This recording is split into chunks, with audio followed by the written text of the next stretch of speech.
নবদ্বীপ ধামে বড়ালঘাটের একদম কাছে রাস্তার পাশেই রয়েছে সোনার গৌরনিতাই। ১৩২৬ বঙ্গাব্দে এই সোনার গৌরনিতাই মন্দিরটি তৈরি করেন শ্রীমতী কামিনী মণি দাসী।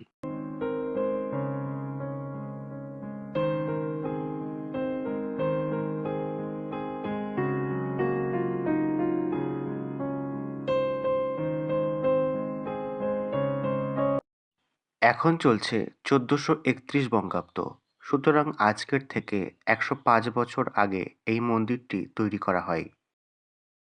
এই মন্দিরের বিশেষত্ব হল বিনা ভেটে বিগ্রহ দর্শন, অর্থাৎ এই মন্দিরের বিগ্রহ দর্শন করতে গেলে দক্ষিণা দিতে হয় না, নিজের সাধ্যমতো প্রণামী দিলেই হবে।